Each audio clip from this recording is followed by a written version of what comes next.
بلکہ یوں کہہ لیں کہ واردات سے ایک روز پہلے عدیل ایک دکان سے 4500 روپیہ بجلی چوری کی مد میں بل کی ریکوری کر کے آتا ہے، جبکہ وہ 4000 روپیہ انسپیکٹر سیف اللہ خان نیازی صاحب کو دے دیتا ہے اور 500 اپنی جیب میں رکھ لیتا ہے۔ کچھ گھنٹے گزرنے کے بعد جب انسپیکٹر سیف اللہ خان نیازی صاحب کو یہ انکشاف ہوتا ہے کہ دکاندار نے 4500 روپیہ بجلی چوری کی مد میں ریکوری اور وہ بل جمع کروایا، جبکہ 500 عدیل نے اپنی جیب میں رکھ لیا اور مجھے 4000 دیا، تو غصے میں طیش میں آ کے وہ فون نکالتے ہیں اور عدیل کا نمبر ملا کے اس کو جیسے ہی آگے سے کال ریسیو ہوتی ہے گالیاں بکنے لگ جاتے ہیں کہ تو میرا 500 چوری کیتا ہے، اور اس میں وہ جو بھی ان کا روایتی انداز تھا اس میں مختلف گالیاں بکتے ہیں، اور انہیں نہیں پتا تھا کہ یہ تمام تر گفتگو، یہ تمام تر گالیاں عدیل نہیں، عدیل کے والد صاحب عدیل کے فون سے سن رہے ہیں، جبکہ عدیل اس وقت باتھ روم میں موجود تھا۔ عدیل جیسے ہی باتھ روم سے نکلتا ہے تو اس کے والد صاحب بتاتے ہیں کہ یہ 500 روپیہ بجلی چوری کے بل میں غائب کرنے کا کیا معاملہ، اور یہ شخص کیوں تمہیں ماں بہن کی گندی اور غلیظ گالیاں نکال رہا ہے، جس پہ عدیل فوری طور پہ فون پکڑتا ہے اور انسپیکٹر سیف اللہ خان نیازی صاحب کو فون میں لائے کہتا ہے کہ آپ نے میرے والد صاحب کو گندی گالیاں کیوں نکالی، آپ مجھے اگر کوئی مسئلہ ہے تو میرے ساتھ اس طرح کی کوئی بات کرتے، مجھے ڈائریکٹلی مجھ سے مل لیتے، مجھے گالیاں نکال لیتے۔ جس پہ انسپیکٹر سیف اللہ خان نیازی صاحب اپنی وردی کے نشے میں اور غصے میں روایتی انداز میں اس کو بھی برا بھلا کہتے ہیں کہ تیری بھی ایسی تو تیری بھی ویسی، جو ان کا روایتی انداز ہے جس کی مثالیں وہاں پہ موجود ہر شخص دے رہا ہے اور قسمیں اٹھا کے دے رہا ہے کہ انسپیکٹر صاحب ہر بات میں جب تک 4 5 7 8 بار ماں بہن کی گندی غلیظ گالیاں ایڈ نہیں کر لیتے تھے، ان کی گفتگو کا نہ تو آغاز ہوتا ہے نہ تو وہ مکمل ہوتی تھی۔ تو بہرحال یہ وہ ایپیسوڈ تھی جس میں عدیل اتنی طیش میں آیا تھا کہ اس شخص نے 500 روپے کے عوض، وہ بھی حرام کے پیسوں میں سے 500 روپے کی کمی کے عوض، اس نے میرے والد صاحب کے سامنے مجھے گندی گندی گالیاں نکالی ہیں، اور الٹا اس نے بجائے کہ مجھے کہتا کہ میں معذرت چاہتا ہوں کہ میں تمہارے باپ کو گالیاں نہیں دینا چاہ رہا تھا، بلکہ اس پہ اس شخص نے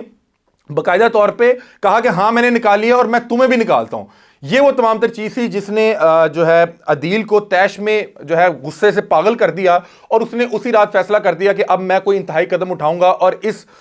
جو یہ میرے اوپر یہ شخص اتنا سوار ہوا ہے میں نے اس سے اپنی جان چھڑوانی ہے۔ اور اسی کے چند گھنٹے بعد وہ وہاں پہ پہنچتا ہے۔ جیسے ہی پہنچتا ہے اہل علاقہ نے بتایا کہ ان دونوں نے، سیف اللہ خان نیازی انسپیکٹر نے اور محمد عدیل جس نے انسپیکٹر کو قتل کیا، ان دونوں نے ساتھ بیٹھ کے وہاں پہ ناشتہ کیا۔ ناشتہ کرنے کے بعد دونوں فلیٹ سے نیچے آتے ہیں، اور جیسے ہی نیچے آتے ہیں تو سیف اللہ خان نیازی اس ٹائم بھی بد زبانی بد کلامی کرتے ہوئے، گالیاں نکالتے ہوئے گندے انداز میں اسے کہتا ہے کہ میرا پسٹل گڈی جو پھاڑ کے لیا، اور وہ شخص جاتا ہے گاڑی سے ویپن نکالتا ہے۔ ویپن کے اندر ایک جو ہے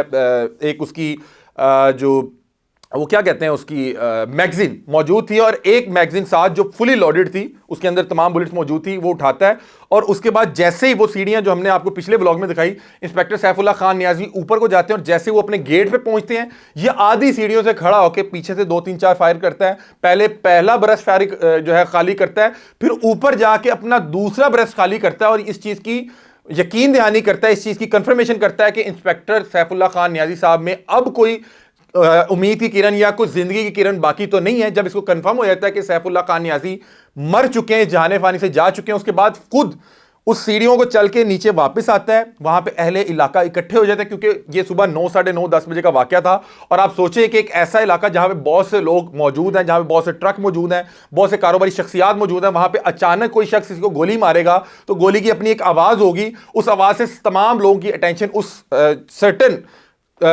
چیز کی طرف جائے گی، اور تمام لوگوں نے دیکھا کہ کس طرح سے اس نے قتل کیا۔ یہ خود نیچے آیا، بڑا اس پر کام تھا، بڑا مطمئن تھا۔ بہت سے لوگوں نے کہا کہ یہاں پہ بہت سے لوگ اسے کہتے رہے کہ تم فرار ہو جاؤ، پولیس آنے والی۔ اس نے کہا میں اب یہاں سے فرار نہیں ہوں گا، اگر میں یہاں سے فرار ہوں گا تو یہ لوگ جا کے میری فیملی کو گھسیٹیں گے، میری فیملی کو ذلیل کریں گے، میرے والد کو، میرے بچوں کو، میری بیوی کو وہاں پہ گھر جا کے تنگ کریں گے۔ اس لیے وہاں پہ بیٹھا رہا۔ باقاعدہ طور پہ بتایا جا رہا ہے کہ خود یا تو اس نے 15 پہ کال کی، بلکہ بتا رہے ہیں کہ سیف اللہ خان نیازی صاحب کے ساتھ ایک وارڈن غالباً ہے، وہ ساتھ رہا کرتے تھے، اس کے حوالے سے، وارڈن صاحب کے حوالے سے تمام احباب نے بتایا کہ بہت ہی شریف النفس آدمی ہے اور بہت ہی اچھے آدمی ہیں، اور جس سے بھی پوری واردات ہوئی وہ فوری طور پہ ڈر کے شاید غالباً باتھ روم میں چھپ گئے، انہیں لگا کہ پتہ نہیں کس نے حملہ کر دیا ہے۔ یہ شخص خود گیا اور پھر وارڈن صاحب کو تمام حقیقت بتائی۔ وارڈن صاحب نے یا اس نے مل کے 15 پہ کال کی، پولیس آئی، اور وہاں پہ جو ڈولفن اہلکاران آئے، اس شخص نے اپنی گرفتاری دی، اور اس نے خود بتایا کہ انسپیکٹر سیف اللہ خان نیازی ہے، اور اس نے مجھے ماں بہن کی اتنی گندیاں گالیاں دیا کرتا تھا، اور یہ سلسلہ اتنے عرصے سے چل رہا تھا کہ میں طیش میں آ کے مجھے کچھ سمجھ نہیں آئی، میں نے اسے قتل کر دیا۔ اور آپ نے دیکھا کہ جس نے وہ انٹرویو دے رہا ہے وہ باقاعدہ طور پہ مطمئن نظر آ رہا ہے، اس کے چہرے پہ کسی قسم کی کوئی پشیمانی موجود نہیں ہے۔ مطلب کہ رات کو جب انسپیکٹر صاحب نے فون کیا, عدیل کے والد کے سامنے گالیاں دی اور عدیل کو گالیاں دی, اس وقت سے لے کے صبح جب تک اس نے قتل کر نہیں دیا, اس کے ذہن میں یہ چیز کلیئر تھی کہ میں نے اب سیف اللہ خان نیازی کو بہرحال زندہ نہیں چھوڑنا ہے. اس لیے وہ مکمل طور پہ مطمئن تھا اور قتل کرنے کے بعد بھی کسی قسم کی کوئی شرمندگی یا پشیمانی نہیں تھی, اور وہاں پہ موقع پر موجود رہا, لوگوں کے کہنے کے باوجود وہاں سے فرار نہیں ہوا. تو اس کے بعد بہرحال اس کو گرفتار کر لیا گیا اور تمام تر چیزیں پھر آہستہ آہستہ سے میڈیا پہ آنے لگی, اور تمام لوگوں نے قسمیں اٹھا کے انسپیکٹر صاحب کے حوالے سے بہت سی چیزیں قسمیں اٹھا کے بتائی کہ انسپیکٹر صاحب کس طرح کے معاملہ تھے. اب یہ جو چیز ہے بجلی چوری اور بجلی چوری کی مد میں اکٹھے ہونے والے پیسوں کی ریکوری میں 500 کی کمی, یہ بہت سے لوگوں نے باقاعدہ طور پہ میڈیا پہ آ کے بھی اس چیز کے حوالے سے بات کی ہے, اور بہت سے لوگ ہمارے ذرائع تک بھی یہ چیز پہنچا رہے ہیں, اور واللہ عالم اللہ تعالیٰ جو ہے اب ان کی مغفرت فرمائے. لیکن انسپیکٹر صاحب کے حوالے سے جتنے بھی لوگ مل رہے ہیں وہ عجیب و غریب بات کر رہے ہیں. بطور مسلمان ہم دعا کرتے ہیں کہ اللہ تعالیٰ انسپیکٹر صاحب کی مغفرت فرمائے. بہرحال یہ اس جو انسیڈنٹ سے لوگوں کو عبرت پکڑنی چاہیے, سیکھنی چاہیے, کیونکہ اس پورے انسیڈنٹ میں ایک نہیں 2 گھر تباہ ہوئے. ایک تو سیف اللہ خان نیازی صاحب, ان کی پوری فیملی ظاہری بات ہے کہ ان کے غم میں مبتلا ہوگی کہ جس طرح سے وہ اس جہان فانی سے گئے. دوسرا ان کے لیے بڑا مشکل ہوگا جس طرح سے لوگ ان کے حوالے سے باتیں قسمیں اٹھا اٹھا کے ان کی بتا رہے ہیں کہ وہ گالیاں دیا کرتے تھے, اس طرح کے ان کے حرکتیں تھیں, اس طرح کے رویے تھے.